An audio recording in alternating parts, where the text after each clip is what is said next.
नमस्ते दोस्तों।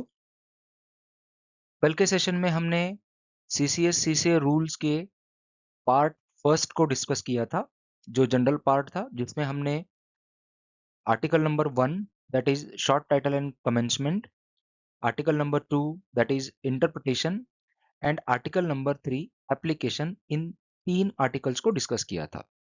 CCS CCA rule 1965 की ये वीडियो सीरीज हम पार्ट्स में बना रहे हैं।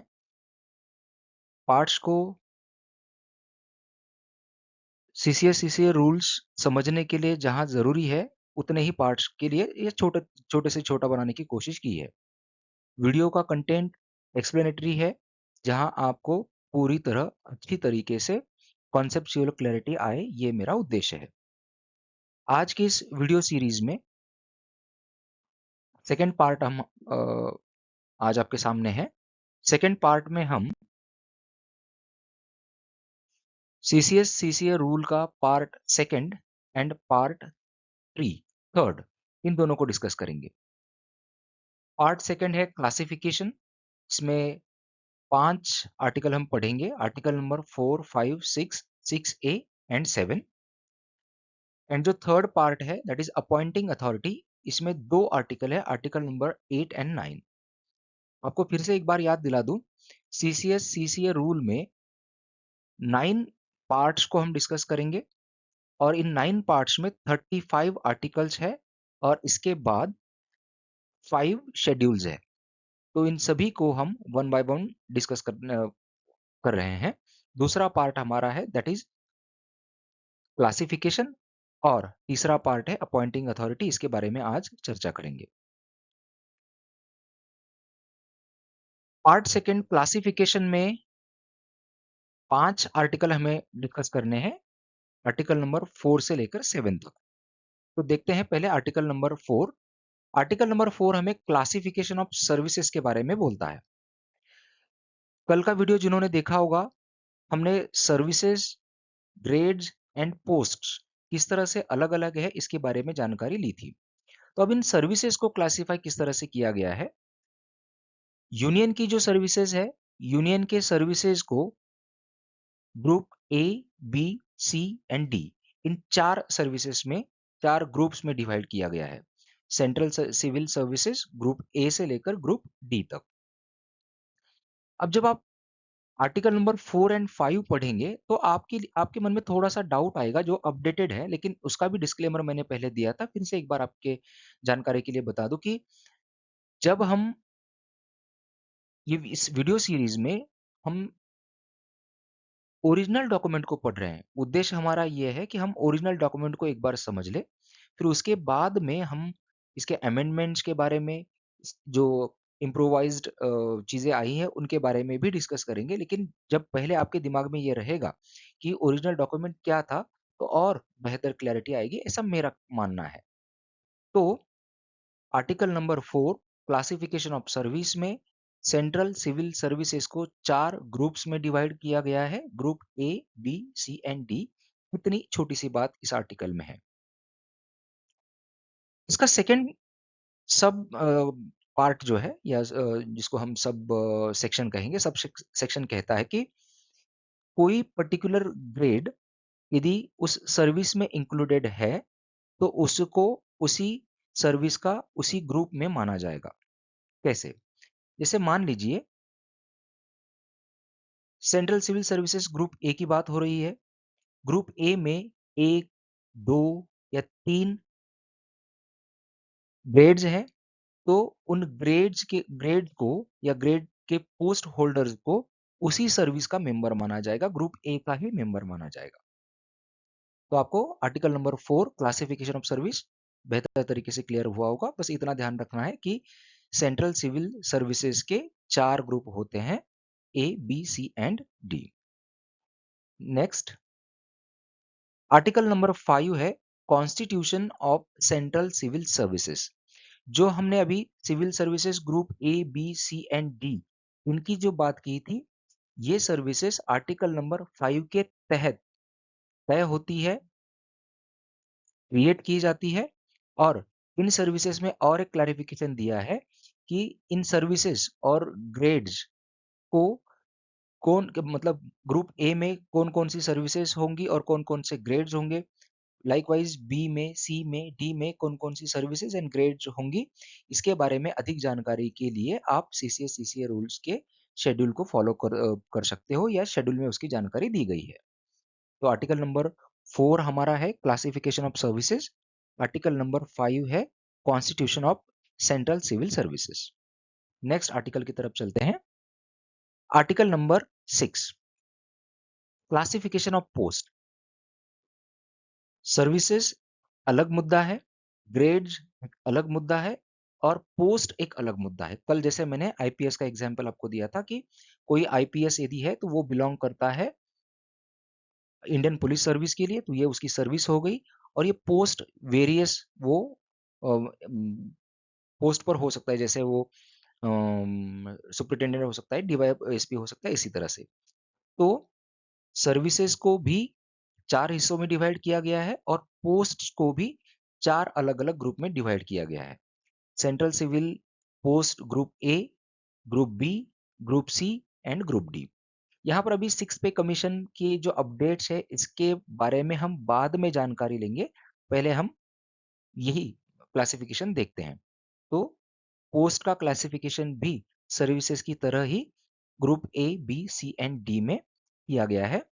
कंडीशन यहाँ पर दी गई है कि कोई भी यूनियन की सिविल पोस्ट जो कोई बंदा होल्ड करता है और ऐसा यदि कोई बंदा है कि वो सिविल जो सीसीएस सीसीए रूल्स के बाहर है, जैसे हमने देखा रेलवेज के बारे में देखा था, ऑल इंडिया सर्विसेज के बारे में देखा था, ये सीसीएस सीसीए रूल्स में नहीं आते हैं। तो ऐसे सर्विसेज के लिए प्रेसिडेंट के ऑर्डर के साथ क्लासिफाई किया जाता है, जो नीचे गए तरफ दिए गए प्रकार है, जैसे group A, B, C and D. Next rule देखते हैं। रूल नंबर है 6A। आपको याद होगा कि पहले हम किसी भी गवर्नमेंट ऑफिसर को class 1 officer, class 2 officer, class 3 officer इस तरह से या इस नॉमेनक्लेचर से जानते थे। ये आर्टिकल उन जो पुराना नॉमेनक्लेचर था उसको हटाकर नया नॉमेनक्लेचर इंट्रोड्यूस करता है और आर्टिकल कहता है कि पहले जिसको हम क्लास 1 क्लास 2 कहते थे, अब उन्हीं पोस्ट का नाम चेंज करके group A, group B, group C या ग्रुप डी इस तरह से चेंज कर दिया जाएगा। और ये जैसे ही रूल अप्लाई होंगे तो रूल के साथ ही जहां पर भी जैसे किसी ऑर्डर्स में, शेड्यूल में, नोटिफिकेशन में, रेगुलेशन में कहीं पर भी इस तरह का नॉमेनक्लेचर था, उसका रिप्लेसमेंट ग्रुप ए, बी, सी से हो जाना एक्सपेक्टेड है। नेक्स्ट है rule number 7 general central service. अब इस पॉइंट को थोड़ा सा ध्यान से समझिए। सेंट्रल सिविल पोस्ट में ग्रेड्स इंक्लूड हो सकते हैं, सर्विसेज इंक्लूड हो सकती है, पोस्ट इंक्लूड होती है। हमने देखा कि सेंट्रल सिविल पोस्ट है, सेंट्रल सिविल सर्विसेज है, सेंट्रल सिविल ग्रेड्स है। तो ऐसी कोई पोस्ट यदि वो किसी पर्टिकुलर सर्विस में इंक्लूडेड नहीं है, तो ऐसी पोस्ट के लिए उस ग्रुप की मतलब सर्विस, जैसे group A service, group B service, group C service या ग्रुप डी सर्विस, उस ग्रुप के सर्विस की जनरल सेंट्रल सर्विस के नाम से जनरेट किया जाएगा। तो जनरल सेंट्रल सर्विस भी एक सर्विस है जो, जैसे हमने सिविल सेंट्रल सर्विसेज जो देखा था उससे अलग रहेगी और उनके जो पोस्ट है वो सेंट्रल सिविल सर्विसेज के पोस्ट में इंक्लूडेड नहीं रहेंगे। ऐसे पोस्ट की यहाँ पर बात हो रही है। तो आर्टिकल नंबर 7 हमारा जनरल सेंट्रल सर्विसेज के बारे में है। तो यहाँ पर हमारा ये part 2 that is classification complete होता है। क्लासिफिकेशन पार्ट में हमने article number 4 that is classification of services, article number 5 that is constitution of central civil services, article number 6 classification of post, 6A that is the change in the nomenclature and article number 7 general central services के बारे में discussion किया। Now let's move to the next part, that is part 3 appointing authority। Part first में general part जो जिसका नाम था, general part में हमने सेकंड आर्टिकल पढ़ा था इंटरप्रिटेशन, और इंटरप्रिटेशन में हमने सब सेक्शन नंबर ए से लेकर एम तक डेफिनेशंस पढ़ी थी। उन डेफिनेशंस में एक डेफिनेशन अपॉइंटिंग अथॉरिटी की भी थी। यदि आप रिकॉल कर सके तो पहली ही डेफिनेशन अपॉइंटिंग अथॉरिटी की थी। अपॉइंटिंग अथॉरिटी किसे कहा जाएगा, अपॉइंटिंग अथॉरिटी कौन रहेगा, इसके बारे में डिफाइन किया गया था। अभी यहाँ पर हम सर्विसेज से एक्वेंटेड हो गए हैं, हम पोस्ट से एक्वेंटेड हो गए हैं, हमें अभी जानकारी हम समझ रहे हैं अभी कि सर्विसेज क्या होती है, पोस्ट क्या होती है। तो अब यहाँ पर आर्टिकल नंबर 8 आपको कहता है कि group A service and post, group A services and post की अपॉइंटिंग अथॉरिटी कौन होगी। तो इस आर्टिकल के तहत ग्रुप ए सर्विसेज की जो ग्रुप ए पोस्ट होती है, इनकी अपॉइंटिंग अथॉरिटी प्रेसिडेंट होती है। बहुत बार ये क्वेश्चन पूछा जाता है, शायद लेटेस्ट एग्जामिनेशन में भी इसके ऊपर क्वेश्चन पूछा गया था कि ग्रुप ए पोस्ट की अपॉइंटिंग अथॉरिटी कौन होती है, तो that is president is the appointing authority for group A post and services. अब यहाँ पर एक सब सेक्शन या एक डिक्लेरेशन भी दिया गया है कि प्रेसिडेंट अपॉइंटिंग अथॉरिटी है, लेकिन हर बार जरूरी नहीं कि सारी चीजें प्रेसिडेंट के हाथों ही होगी। प्रेसिडेंट अपने लिए अपने जनरल या स्पेशल ऑर्डर के साथ किसी और अथॉरिटी को या किसी और व्यक्ति को इस पर्टिकुलर काम के लिए, मीन्स अपॉइंटिंग के काम के लिए अपने ऑर्डर्स दे सकता है, डेलीगेट कर सकता है या एम्पावर कर सकता है कि जो इस तरह के अपॉइंटमेंट्स करे। लेकिन टेक्निकली जब हमें क्वेश्चन पूछा जाए कि who is the appointing authority for group A post, the answer is president. तो ये आर्टिकल नंबर 8 हुआ। आर्टिकल नंबर 9, आर्टिकल नंबर 9 में दो सब सेक्शन है। आर्टिकल नंबर 8 ने हमें बताया कि ग्रुप ए पोस्ट के लिए who is the appointing authority. Now we will see who is the appointing authority for group C, group B and D post. तो group B, group C and group D post के लिए appointing authority वो रहेगी जिनको empower किया गया है इन schedules में। सीसीएस सीसीए रूल के शेड्यूल में एम्पावर किया गया है सर्टन अथॉरिटीज को कि जो ग्रुप बी, ग्रुप सी और ग्रुप डी के पोस्ट्स को अपॉइंट कर सकेंगे। तो उसी हिसाब से अपॉइंटिंग अथॉरिटी बन जाएगी। ग्रुप ए के लिए प्रेसिडेंट, ग्रुप बी के लिए as per the schedule of CCS CCA rules.